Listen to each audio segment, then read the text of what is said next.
Studies and Theology, and this is... I'm Hannah Evie, Assistant Director of Peace and Justice in the Spiritual Ed Office. Excellent. So we're very, very happy and glad that you're all here with us. I just want to give you a couple of notes before we get started for today's event. I'm sure all of you are wondering where our award-winning bathrooms are. They're right out this door right here. Maybe don't exit out this door, otherwise it might look like they're leaving a protest. Unless that's what you intend, then feel free to do that. Perhaps exit out the back door if you could, you need to use the bathroom. And if you go to the right, there's actually a water fountain out there. It's 25 cents per use of the watering fountain. Hannah and I have some pretty steep gambling debts from Diamond Joe's that we need to pay off. And so there will also be time for Q&A. So just wait till the end, and we'll have people coming around with microphones so you can ask all the questions that you'd like. The last thing I'd like to know before I turn it over to Hannah is that if you haven't yet, there's a great exhibit out right outside these doors. It's a Peace of Mind, that's what it's called, and the artist is John Noltner. Noltner, thank you. And basically, he's been taking photographs of people in the Dubuque area all day, taking photographs of examples of peace in the Dubuque community. So we highly recommend you go out there and check out the exhibit. We also want to know that the exhibit will be available on Facebook. It's DBQ Day of Peace. That's the Facebook account. So that will be available, and there will also be a recording of today available as well. And I will now turn it over to Hannah. Thank you all for coming again. Good to see this room so full. In addition to today's events, we have a whole festival of events happening around the International Day of Peace. And a lot of those organizations that are hosting those events are at these tables in the back. So they're here to help you get connected. So if you're interested, we'd love to invite you to stop by at the tables after the event. And speaking of getting connected, if you're interested in helping be part of planning events like this, we are looking for new members of the Day of Peace Committee, which is the committee that planned this event. If our Day of Peace Committee members could stand or give a wave.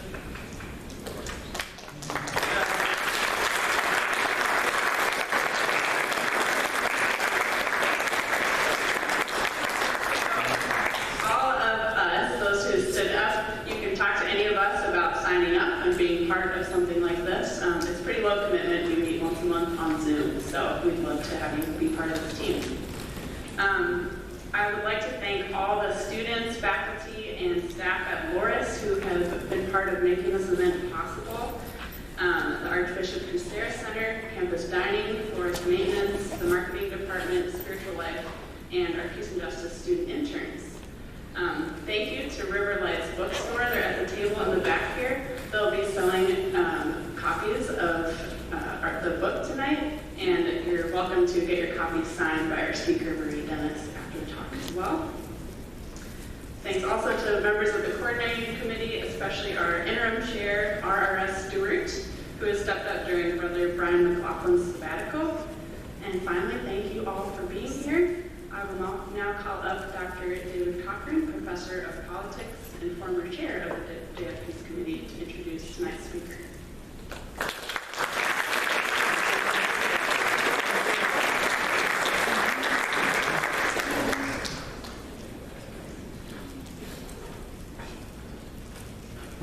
Thanks everyone for coming. Marie Dennis is director of Pax Christi International's Catholic Institute for Nonviolence and a Pax Christi USA Teacher of Peace. She was co-president of Pax Christi International from 2007 to 2019 and worked for the Maryknoll Missioners from 1989 to 2012, including 15 years as director of the Maryknoll Office for Global Concerns. Marie holds a master's degree in moral theology from Washington Theological Union and honorary doctorates from Trinity Washington University and Alvernia University. She's a laywoman, a secular Franciscan, and author, co-author, or editor of 9 books, including the ones you can buy back there. It's been my great pleasure to work with and get to know Marie over the last few years. She's not only deeply committed to peace and nonviolence and working on their behalf, but is about as smart, gracious, and kind a person as you're ever likely to meet, as you're going to find out very soon. Watching her navigate seemingly endless Vatican bureaucracies or wrangling Zoom meetings full of peace activists prone to speech making. Some of you are guilty of that. I've been especially impressed with how Marie manages to combine a calm and consistent patience with a focused persistence in advancing the work of nonviolence. I'm so glad our organizing committee for the Day of Peace has invited her to be this year's keynote speaker. So I'm delighted to introduce Marie Dennis. Please join me in giving her a welcome.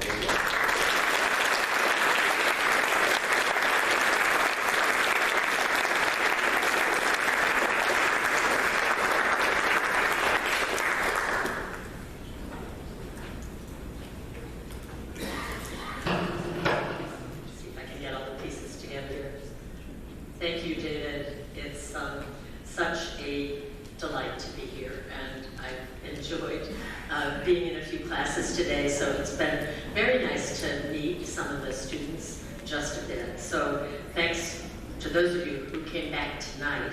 You're gluttons for punishment.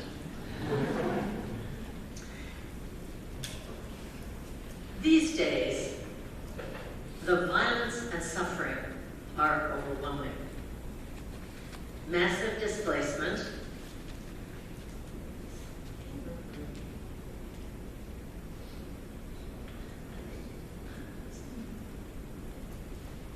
it's not working.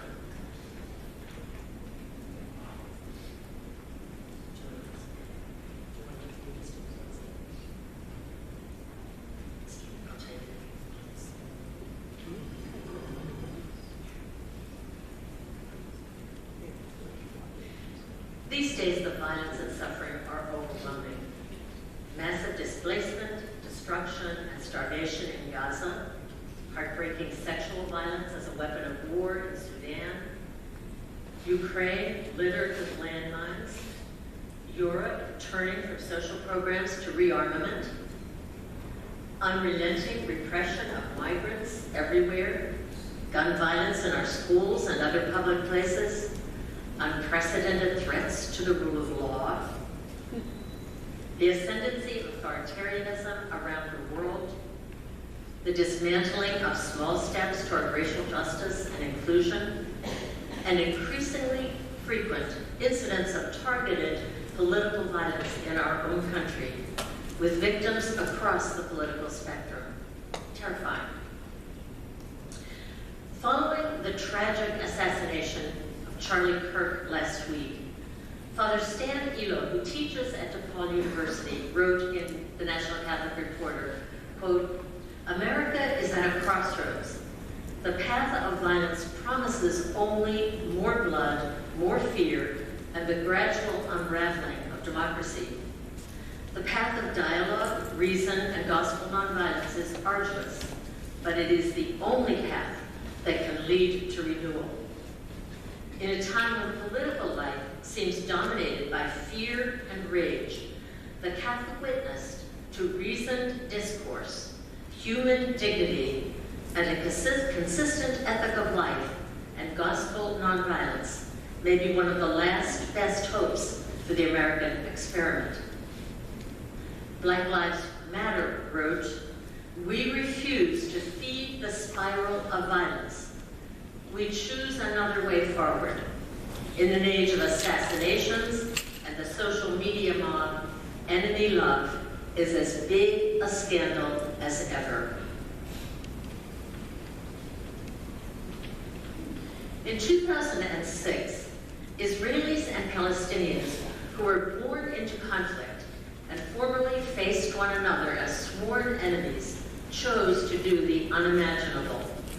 A small group of former enemy combatants, Israeli soldiers from elite military units, and Palestinian fighters, many of whom served years in Israeli prisons, began meeting one another in secret to challenge their fate and the violent status quo.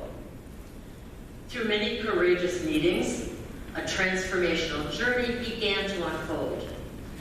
These fighters and soldiers, once committed to armed battle, laid down their weapons to join forces and non-violently co-resist the occupation, leading to the creation of an organization called Combatants for Peace.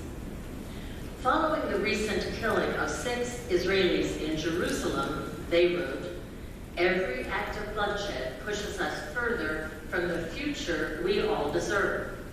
Violence, whether carried out by individuals, armies, or governments, only perpetuates an endless cycle of pain.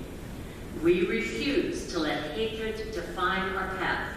We choose another way, nonviolence, shared resistance to oppression, and building a life rooted in justice and equality for all who call this place home. Only together," they said, "can we end this cycle of death and plant the seeds of a future where every family, Israeli and Palestinian, can live without fear." Guided by the values of nonviolent resistance, they are working with other Israeli-Palestinian organizations, like the Parents Circle Family Forum, recipient of Pax Christi International's Peace Prize last year, to show the world that there is another way. Nonviolence is at the heart of many faith traditions and cultural practices, including Christianity, Buddhism, Islam, Judaism, Hinduism, Jainism, and probably many more, considering the apparent value systems of so many indigenous traditions. Nonviolence was clearly at the core of what Jesus lived and taught. In the heartbreaking context that is now our reality, what does nonviolence have to offer? Are we completely naive to suggest that nonviolence is the only way forward, the only way toward a peace that is truly just?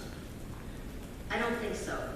And an exponentially expanding level of interest in nonviolence around the world supports that belief. For example, and I shared this example with some of you, just a few weeks ago, 130,000 people in the United States or beyond registered for an online nonviolence training organized by 1 Million Rising and led by Freedom Trainers, a loose network of trainers teaching about powerful tools of collective noncompliance and mass non-cooperation to resist authoritarianism. Nonviolence is not just one more issue, but a way of being, a worldview through which we see and interpret all life, a set of virtues and principles to guide personal behavior. It is also a global ethic and a spectrum of proven effective strategies for social transformation and environmental healing. Nonviolence can prevent violence, interrupt violence, protect vulnerable communities, and build just peace. Over and over, we have heard, we're a little bit ahead here, so wait, just, yeah, there we are. Over and over again, we have heard the important words of Dr. Martin Luther King from his speech in Memphis on the night before he was killed. It is no longer a choice between violence and nonviolence in this world. It is nonviolence or non-existence. When I hear Dr. King's quote, I often focus on the word non-existence and on the deeply troubling and very real potential drivers of non-existence, like nuclear weapons or the irreversible destruction of the earth, our common home. But tonight, I want to focus on the positive potential of nonviolence to define a different future and to offer us a powerful and effective route toward that future. Empirical research over the past 15 years has repeatedly demonstrated that nonviolence, far from a weak fallback approach, is consistently more effective than violence, and that increased investment in research and in developing, teaching, and scaling up nonviolent strategies is vitally important. Now we can move forward.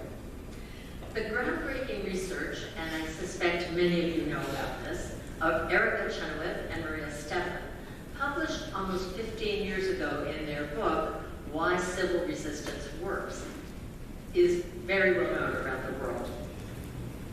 I want to highlight that research again tonight, though, because the impact of their study and of continued research by them and by many other scholars has been huge, enabling a much, much more developed global interest in understanding the impact and potential effectiveness of strategic nonviolence. The details are very interesting, and I apologize if you know this very well, but I think it's really important to focus on what they did. Maria and Erica collected data on all major nonviolent and violent campaigns for the overthrow of a government between 1900 and 2006. The data covered the entire world and consisted of every known case where there were at least 1,000 observed participants, so there were hundreds of cases. They found that during that time, nonviolent campaigns worldwide were twice as likely to succeed outright as violent insurgencies. This was true even in extremely brutal authoritarian conditions where you would expect nonviolent resistance to fail. Chenoweth and Stebbins' data showed that no single campaign had failed during the time period they studied after the campaign had achieved the active and sustained participation of just 3.5% of the population, a percentage that is now very widely known.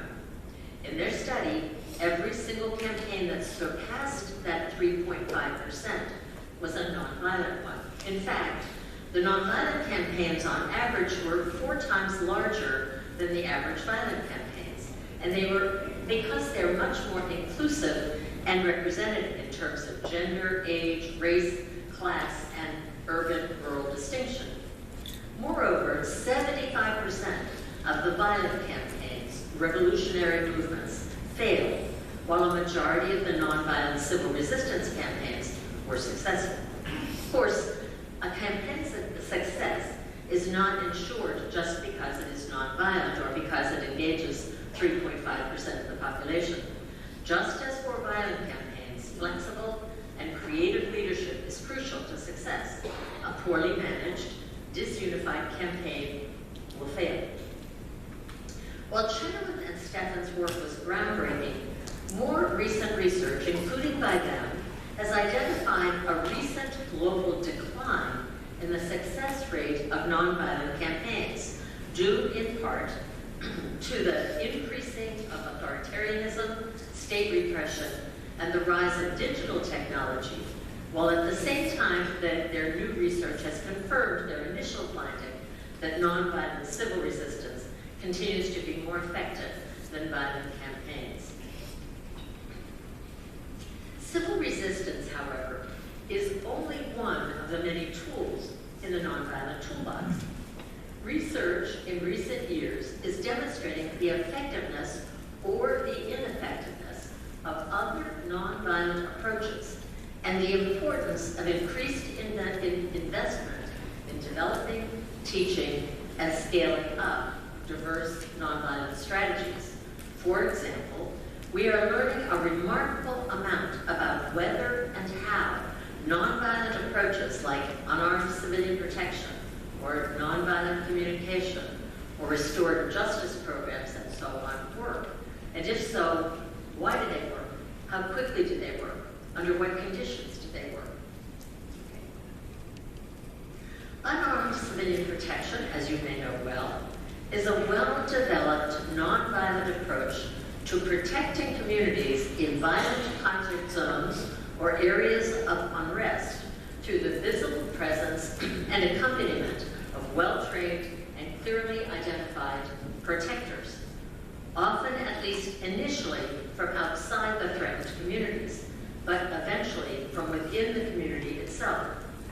Organizations with which I suspect you're familiar, like Nonviolent Peace Force, Peace Brigades International, DC Peace Team, and perhaps 65 more organizations that organize nonviolent accompaniment in zones of violence or conflict.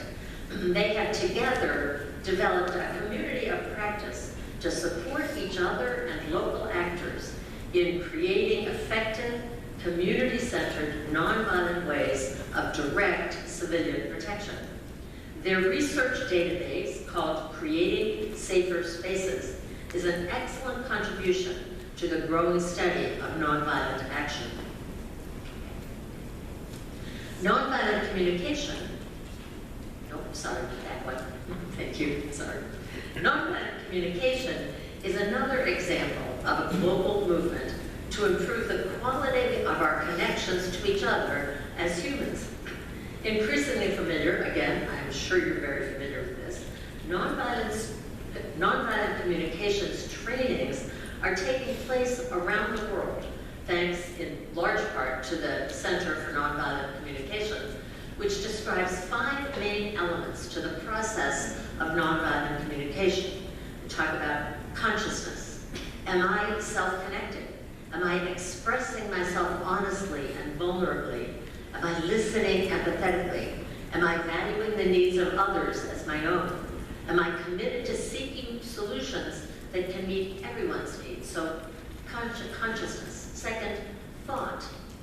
Is there judgment or blame in my awareness? Am I angry or resentful in this moment as I engage with another person?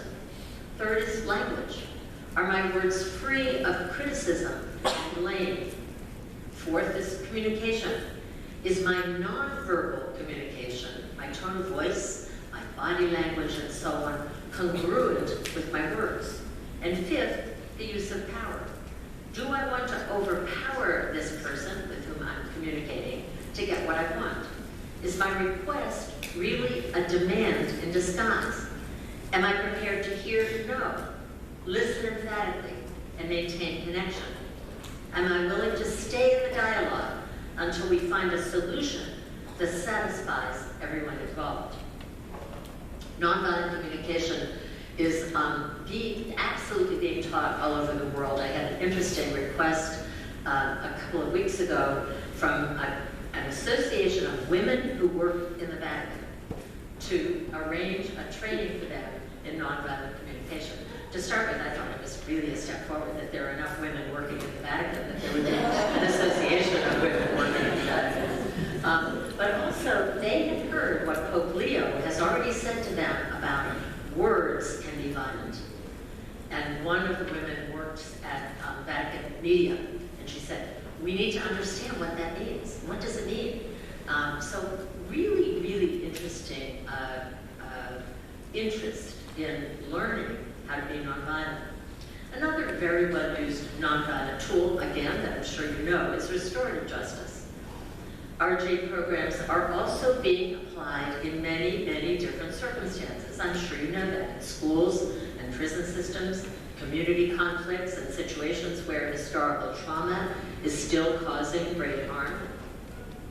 Maryknoll Missioners were just invited to offer a series of restorative justice trainings in the Bulu Archdiocese of northern Uganda, which is still reeling many, many years later from the effects of the marauding of the Loras Resistance Army in that part of Uganda many years ago.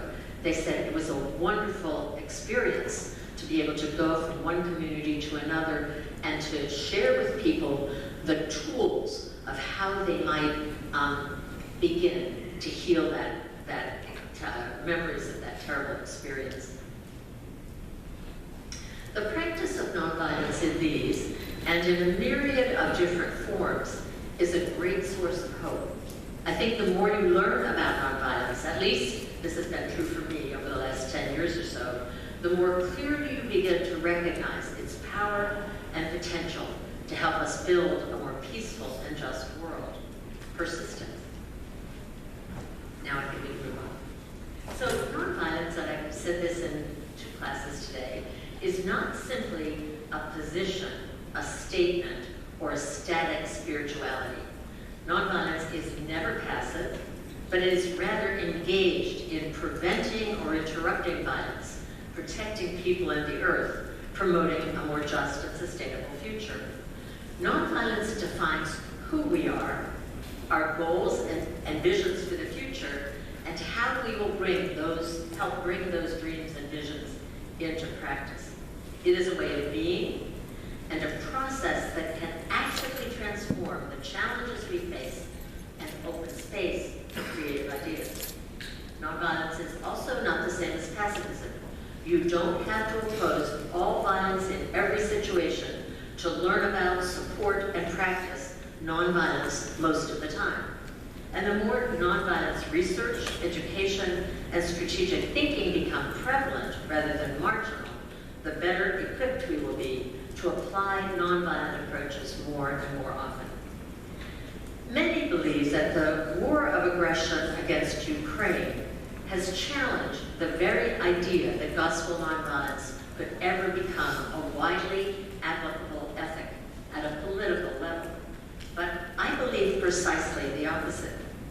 Jesus proclaimed a new, nonviolent way of life that was rooted in radical inclusion, the beloved community, mercy, and the unconditional love of God. And he did so in the context of a brutal Roman occupation. He was so completely engaged in transforming unjust structures and interrupting violence, even the violence of his defender, Peter, when he took away his sword the night before he was killed, that Jesus was hung on a cross as a dangerous threat to those in power. Long-term investment in a nonviolence-centered, just peace approach to dangerous conflicts could have made a huge difference, for example, in Ukraine and Palestine. Eli McCarthy from Georgetown University and other scholars have thought deeply about how to apply a just peace framework in some very difficult contexts. Eli's approach includes three stages, and again, this is very long-term work, but I think important to consider. The 3 steps essentially are: first, to prepare ourselves, our communities, and our institutions to be nonviolent, to transform conflict, and to actively work for peace. So building the disposition, the knowledge about how to do that, the values that encourage us to do that, including courage. So first, prepare ourselves and our communities.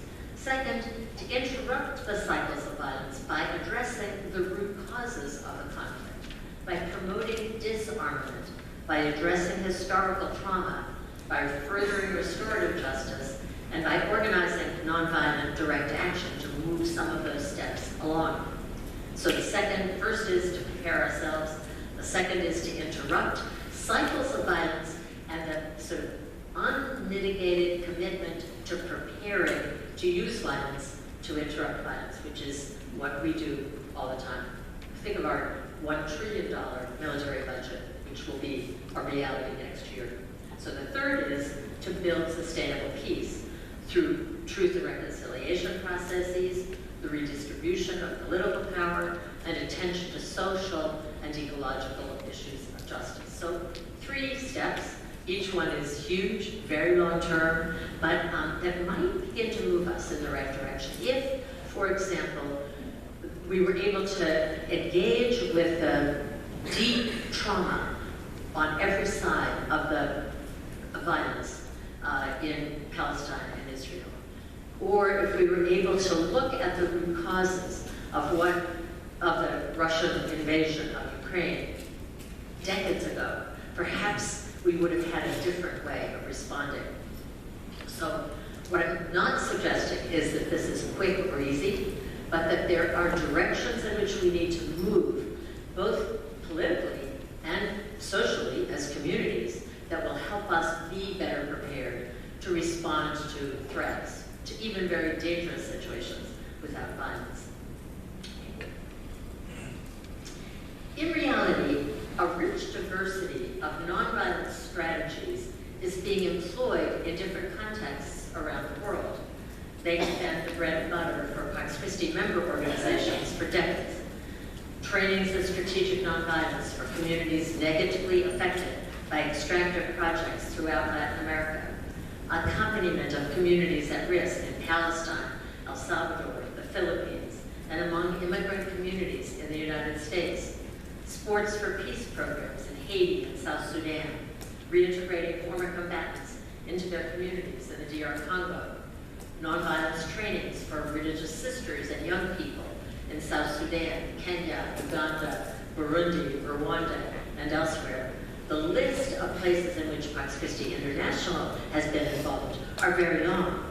The list of ways in which people around the world are using, are applying, are practicing nonviolence is way longer. I believe that this is a kairos moment, a moment of great awakening, that we are moving toward a new paradigm of nonviolence that will be based on a completely different understanding of our place as humans in the whole Earth community. It will recognize the diversity and that diversity and relationality are embedded in the cosmos and essential to survival on this planet, and it will clearly identify and reject violence in all its forms: armed violence, physical violence, structural and systemic violence, gender and racial violence, cultural, ecological, economic, spiritual, and psychological violence. Theologian Elia Dilio talks about the new person emerging in evolution, who is embracing pluralities of gender, race, and religion, who is called into a new type of consciousness where things are first seen together and then as distinct within that togetherness. She affirms, Elia affirms, that we are being rewired for belonging to the cosmic whole. We are more and more aware of the fact that we are one Earth community. According to Elia, we are beginning to see that systems in nature do not work on principles of competition, and struggle, but on cooperation and sympathy. Michael Nagler, the founder of the Meta Center for Nonviolence in California and author of The Third Harmony, says, "We are in the throes of a paradigm shift from an old story of materialism and separateness in which competition and violence are inevitable, to a new story, drawing on both new scientific understandings and ancient wisdom traditions that value nonviolence. In this new story, we can see again that we are deeply connected to one another and to the natural world, and that the kind of nonviolent and just society that that Dr. King called the beloved community is not only desirable, but possible." Violence, Michael Nagler says, is a tendency that pulls us back away from the recognition of unity. Nonviolence pulls us forward toward that recognition. We human beings can play an active role in our own evolution and consequently in that of our species. The discovery of our capacity for nonviolence, connected as it is with a higher consciousness or love, is a key to this development. Nonviolence is not only at home in the new story, it is the new story. That's the nature of the nonviolence that we are all being invited to embrace. Again, it's a spirituality, a way of life, a new way of thinking. It is a potentially universal ethic that could guide the world, including in times of crisis, toward just peace rather than justified war, toward respect and inclusion rather than exploitation, toward healed relationships with the rest of creation, toward the beloved community, toward the whole Earth beloved community. But why is this hopeful shift happening now? First, I believe that we humans are simply tired of violence. One glance around the world, including at our own cultural and political battlefield, makes it clearer and clearer that we need a dramatic course correction. Second, as I said in the beginning, nonviolence is at the heart of the gospel and is deeply embedded in the beliefs and practices of many other faith traditions. Third, nonviolence works, and that's new information. We are strengthening our capacity to apply effective nonviolent approaches, even in very dangerous circumstances. The Catholic Nonviolence Initiative, a program of Pax Christi International, believes that the Catholic Church can play a major positive role in facilitating a global shift to a paradigm of nonviolence. The Church, with its diplomatic presence in almost every country and in all major multilateral organizations, has a well-developed network of Catholic universities, seminaries, religious communities, parishes, publications, and media outlets. The church also has a membership, a connection to 1.4 billion people, and rich spiritual and theological resources that could make a tremendous contribution to the development and acceptance of nonviolent approaches to a more peaceful world by actually forming Catholics in the spirituality of nonviolence and by teaching nonviolent skills through all church structures and institutions. Since 2016, the Nonviolence Initiative has been reaching out to every sector of the church that we could connect to. The Vatican, Catholic universities, religious congregations, dioceses, parishes, some international organizations, and on, to try to generate a new conversation about violence and nonviolence.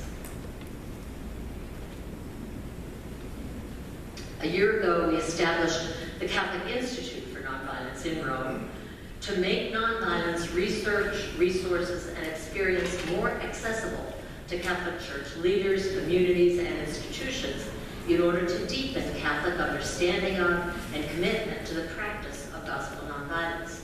Catholic community is way behind many other faith traditions in understanding nonviolence and centering nonviolence in our life and teaching. The Institute is bringing experiences of nonviolence from the peripheries around the world into dialogue with researchers, theologians, and church leaders. It's a long journey, but it's beginning to move in that direction. In the past 10 years, we have seen clear evidence that nonviolence is actually moving to the center of Catholic teaching, including Catholic teaching on war and peace.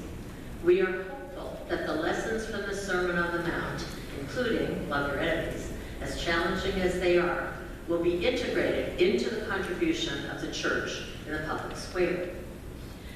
The human community is facing a spiritual, ecological, and social crisis inflamed daily by a worldwide culture of violence, including, but not limited to, war. But the seeds of transition from a paradigm where violence is the norm to a paradigm that embraces nonviolence and seeks just peace are already planted. Our task is to nurture them carefully and help them bear abundant fruit. Thousands of people, entire communities around the world, are giving their lives to making this new story real. We see them in the spaces where we all live every day. I'm sure you do. But even more, perhaps, in the spaces where it seems impossible to live, yet somehow courageous people do. My granddaughter is spending 3 months this fall working with the Tent of Nations, a family farm just outside of Bethlehem in Palestine, painted on a large rock at the entrance to the farm, which is surrounded by threatening settlements, by locked gates, by checkpoints, and by daily restrictions that try to suffocate hope. At the front gate, at the entrance to the farm, painted on a rock, is this sign: "We refuse to be enemies." Dad Nasser, whose family has been on the land for generations, explains that when settlers cut down our olive trees, we resist by planting and carefully tending new trees. Think about that. At the same time, around the world, students, including Palestinian students, Jewish students, and their allies, are still engaging in thoughtful, repeated, and courageous nonviolent actions to try to stop, or at least stop support for, the horrific killing in Gaza. They are risking arrest, expulsion from their universities, deportation, and they are building strong communities of support for each other and for those who are doxxed or detained or deported. A few weeks ago, in another little story, other students did 250 walkouts to protest gun violence in the wake of the shooting at Annunciation School in Minneapolis. From the Philippines to Mexico, from Honduras to the DR Congo, from Brazil to Canada and beyond, other popular movements, Pope Francis called them social poets, are organizing nonviolent campaigns to protect their water, their forests, their land. It's not safe work. Too many water and land protectors have been killed or arrested, but they persist. In a recent week, a wonderful publication, Nonviolence News, includes stories about nonviolent struggles for a better world in Ecuador, South Korea, Sudan, Australia, India, Mexico, Kazakhstan, Hungary, Kenya, England, and the United States. What a source of hope. The actions described were for earth justice, economic justice, racial justice, gender justice, and peace. The activities were all different, depending on the context. Many were very creative. Some were huge. Others were very small. Some were successful. Others were not. In a society that is as divided as ours is now, nonviolence really is the only way forward. If we want to break the cycle of violence, we have to use nonviolence. The assassination of Charlie Kirk and its aftermath make that abundantly clear. Strengthened by the spirituality of nonviolence, challenged to practice nonviolence daily, and understanding that nonviolent strategies are effective tools for building a just, peaceful, and sustainable future, we are working to realize a social transformation that is slow, deep, powerful, and can include everyone. Nonviolence is a powerful force that unites without destroying, an essential dimension of the beloved community, what Ugandan theologian Emmanuel Katongole calls a spirituality that reflects the very nature of God.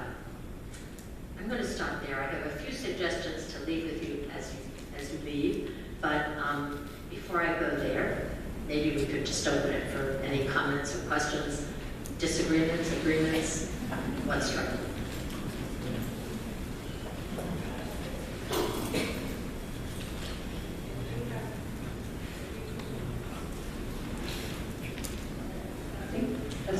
If you have a question, you can raise your hand and one of our Peace and Justice interns, Nevaeh or Kate, will bring a microphone to you. It doesn't have to be a question. It can be a comment. It can be a disagreement.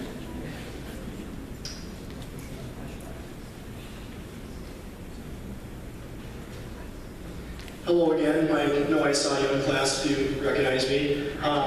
So, out of curiosity, for example, there's people in this world, for sure, who have seen nothing but violence in their entire lives, as well as communities, countries, stuff like that. If violence is the only thing they've ever known and seen, like what are strategies or ideas that could help them point in the right direction, especially if that person is an adult? When you're an adult, your mind sort of solidifies a little bit more, it's not as flexible. Like, what's a way in which that person could go in the direction of nonviolence and not stay statically? Great, important question. I guess the two thoughts that come to my mind in response would be, to start with, there really is deep evidence that trauma, that if we don't deal with trauma in our lives, if we don't find ways to heal that brokenness, that experience of facing trauma for your whole early years, then it's hard to move beyond it. So one thing that I think is very, very important is to find ways to heal the trauma, find the people, the communities and the people who are expert in addressing trauma.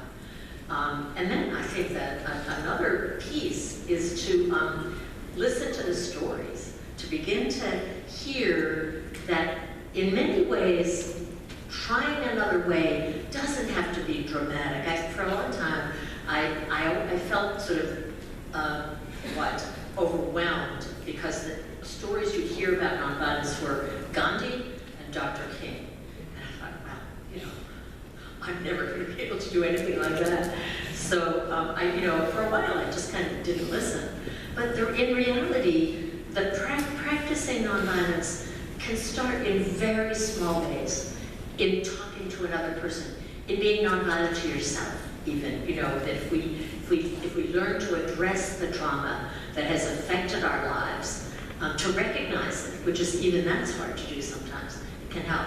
But then I think looking for the small ways to take a step toward nonviolence and beginning to see, oh, that worked better, you know, there's something logical about it also, that we kind of do know how we respond when somebody approaches us with openness and sort of honesty and an interest in really listen. We communicate better. So it's a long road, but I think, and I think it's very difficult when it's, you know, whole sectors of society that have been, and it is one of the consequences of the many, many wars that we have watched be fought in the last 50 years. I spent a lot of time in El Salvador and know that people try very hard to find other ways to stop the violence that ordinary people are experiencing, and ultimately went to war, started a guerrilla war. And since the peace agreements, it has been almost impossible to move beyond violence, to find a way for our society, because the young people had not had much experience of another way of being. So it's a very serious question, and I think that it's an important dimension when we say war is not the way, because it doesn't move us to a place that is life-giving and sustainable. It tends to move us back into violence. So yeah, thanks for the question. Other comments?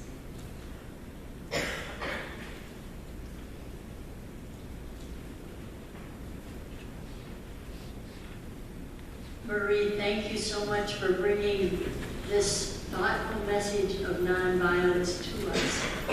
If I understood you correctly, I think you said, just made a brief comment about nonviolence is not the same as pacifism. Can you say a little bit more about that? I can. I think of pacifism and nonviolence as related and at places on a spectrum that would eventually come together, but that if pacifism is an ethical commitment to never use or support violence, and it's certainly nonviolence, it's a direction in which I hope we will all move. But we're not there yet. And so there are not, I remember a couple of years ago, now Cardinal McElroy asked me, he said, are you proposing that there is always a nonviolent solution for every situation? And I don't think we can say that. There isn't. And that's because we haven't invested in learning how to use nonviolence. So my answer is, someday, I hope pacifism and nonviolence will come together. But that now I think of pacifism as an inspiring, ethical commitment that some people are called to make. And I think of nonviolence as a spirituality, a way of life, a set of tools for moving to address violence that we need to invest in and develop more.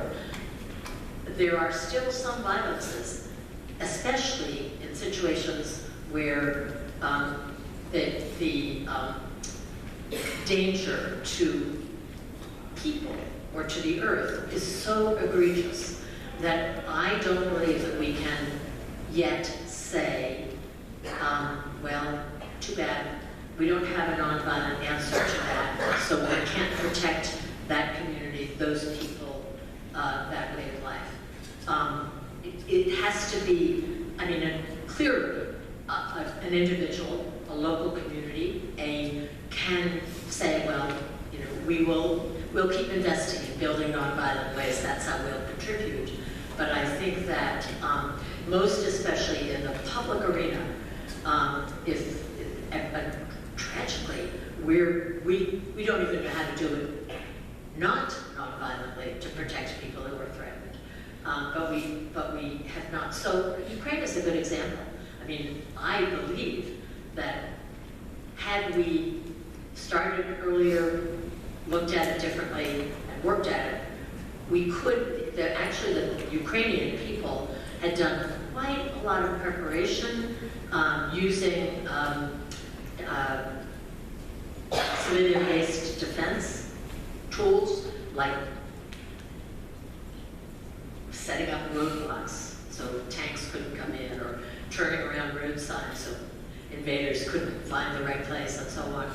They had done a lot of work on it, and in places, in communities, where the local civilians had created roadblocks to the movement of the Russian military in, or the takeover of local city councils and so on, they say, and there's an interesting study that was done that actually shows that where that happened, fewer people were injured or killed, or the ability of the invading army to take over was slowed. But there wasn't the capacity to deal with the extent of the violence. So I think in those places, the reason that I say that is because if we say nonviolence is the same as pacifism, there's never a situation on the planet when there's legitimate use of violence or force. People will walk away from the possibility of ever building our capacity to really respond nonviolently. They will just say what they've said. I can't tell you how many people have patted me on the head and said, you know, that's really nice, but it's idealistic, it's naive, we're not going to be able to get there. And I think that if we can move into a place where we acknowledge that we're not there yet, and try to build to a place where we actually could deal with violence without counter-violence, I think that it would be great to do that. I mean, what we do know is that violence isn't going to be an answer, that most of the time violence is going to beget more violence, that it's cycles and cycles and cycles of violence. But thinking in terms of how do we design ways to protect people who are threatened with the least possible violence. That I'm not talking about justifying overpowering violence with more violence, overcoming violence with greater violence. But sort of in the meantime, on our way to a nonviolent future, are there ways that we can actually protect people who are not yet protectable by not fully nonviolent ways? So I don't know if that makes sense, but there's a space yet between pacifism and nonviolent practice that we need to work to close, because once we close it, then they will be the same. Okay. Yes.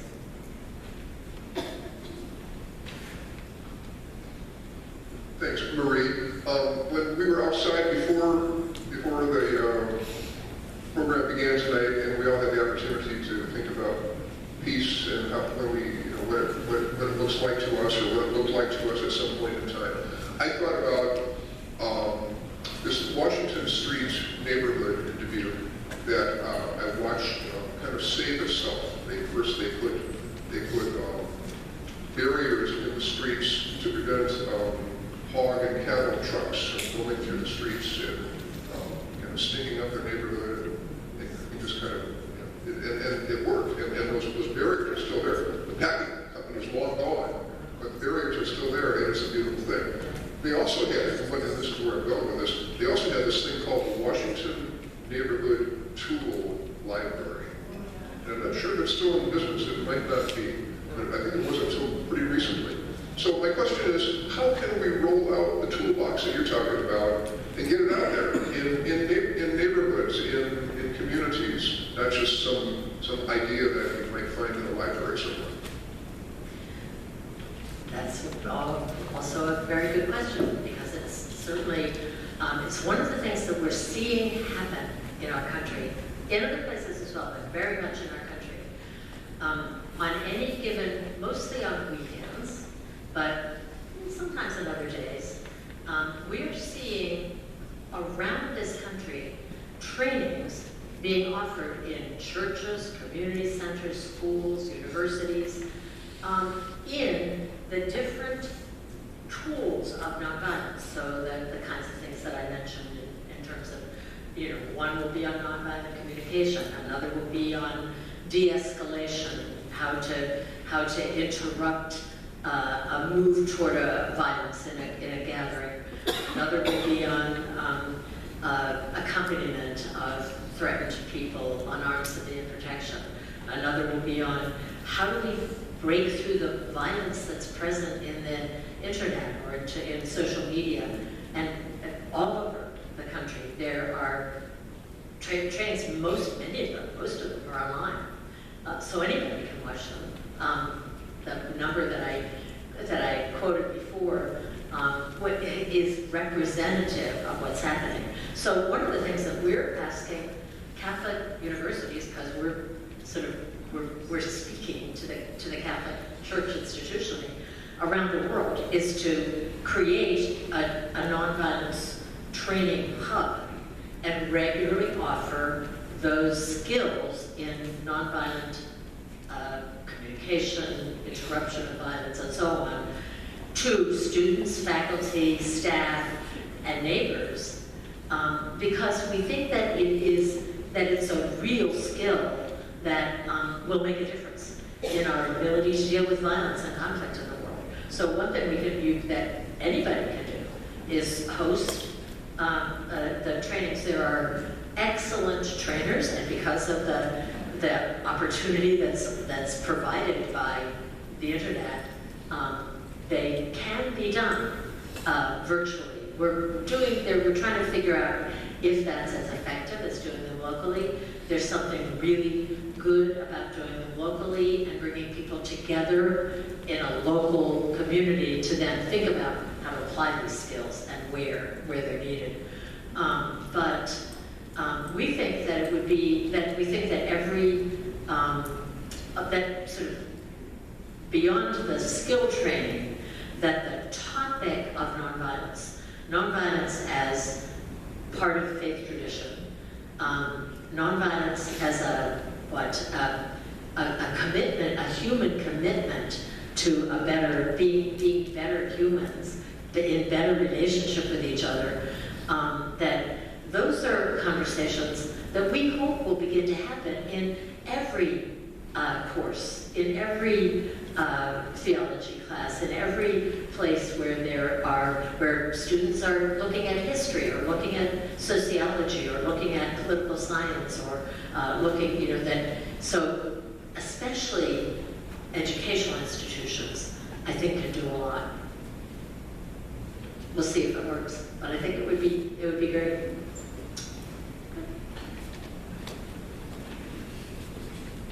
So as we look at the immigration situation here in this country, what kind of nonviolent action or advocacy would you suggest that would not endanger the very immigrants that are needing new policies? I suspect that they're already happening here very energetically. I think, for example, in many local communities, very local communities, people are paying attention to where immigrants are being arrested and making that visible. So there was a story yesterday, I think, of a local community in the Washington, D.C. area that when ICE came through to pick up whoever they thought looked like they must be out and literally shooed them out of the neighborhood, and they left. The challenge right now is that all of the ICE agents that are arresting and picking everybody up, a lot of them are new agents and probably don't want to be doing what they're doing anyway. So it's pretty tricky. But I think that making visible what's happening, so it's not happening behind masks and, behind closed walls, is one response. The other is you probably do have those little red cards that are handed out in immigrant communities that tell people what their rights are. Because the issue is that we can't just sweep people up who might or might not be legal. I mean, you've all heard the stories of families being separated and, on and on. So, or people who had legal papers to be here being deported. We've heard those stories. So another action that I think has been very effective is to have local trainings to which immigrants and their friends are invited to go, so that we all know the rights, the sort of fundamental rights. For example, I live in a community with a family from Venezuela who have temporary protected status. They have work permits. They've been working since the day they landed. They have followed all the rules, but we locked our doors in our community, and we haven't locked our doors in 40 years, just during the day. And we all learned that sort of under what circumstances we could refuse entry to an agent who claimed that she or he was there to arrest this family. And we know that there's a difference between a warrant that's signed by a judge and a warrant that's signed by an immigration higher up and so on. I think that has been very, very effective. The other action that was actually quite beautiful was that recently when school started, at least in the Washington area, and it was a particularly difficult time in the Washington area last month, but there were a lot of immigrant children who were afraid to go to school, and a lot of parents who were afraid to allow their children to go to school. And so in different neighborhoods, people who were not immigrants would be like a walking school bus to take a group of children to school and back every day. And I suspect that's happening in a lot of communities. So I think those are the kinds of, they're nonviolent actions. They are not confrontational. They're just lifting up the law so that whatever we're doing is actually following the right, respecting the rights of people who have come here and followed the rules. So yeah, I think they're very common examples. Anything else? Okay, so a couple of questions and a couple of suggestions that I have for you. Probably familiar, but one of them would be, if you have not read Why Civil Resistance Works, the book by Erica Jonathan Maria Stephan, or Erica's more recent book, Civil Resistance, What Everyone Needs to Know, take the time to read it. It's really interesting. And it was a quite unique empirical study when they did it 10 years ago. So pick up that book and read it just to learn something. If you have not watched A Force More Powerful, it's a series of fairly short videos that are the story of nonviolence applied in different parts of the world. It's an old documentary, but it's available. You can get it from the International Center on Nonviolent Conflict and other places. But watch especially, I think, the story about Denmark's resistance to the German occupation during World War II.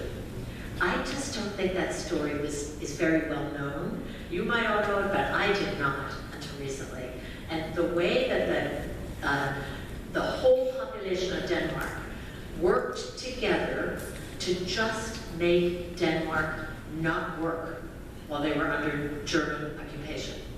So the teachers didn't teach the right curriculum, and the bus drivers turned down the wrong streets, and the civil servants just lost copies of the things they were supposed to take care of, and the people turned the street signs around so nobody quite knew where they were going. And they actually had a pledge. I don't think I made a slide of it. There was like the 10 Commandments of how to resist the German occupation.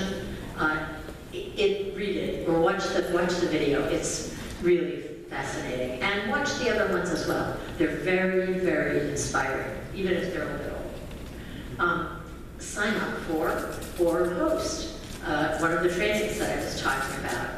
Maybe if you haven't gone through a training in nonviolent communication or bystander intervention or nonviolent self-defense, any of the others are great too, but I really recommend, I think we all need to know how to communicate without violence. We can learn how to do it, and I don't think we do it instinctively. So sign up for a webinar. If they're not long, they probably don't cost anything. They're at all kinds of time during the weekends. I think it's worth doing that. If you have time, listen to the podcasts of the Beatitude Center that are very interesting. John Deere has done a series of interviews that are very good. Listen to those. Listen to Nonviolence Radio, which is from the Meta Center in California. It's also very good. Take a few minutes every week to read Nonviolence News, which I got there. It's just nonviolencenews.org. Or to listen, or to visit the Nonviolence News Research Archives and just scroll through the headlines. Just look at the headlines. A Nonviolence News editor, Rivera's son, said, "It is a really great antidote to the regular headlines day after day." And I really agree. It just is amazing what people are doing. So take some time to look at that. And then share those stories with your friends, because we need to be encouraged to believe that nonviolence works and to understand when it works and how it works and how we can sort of move in that direction. So, thank you.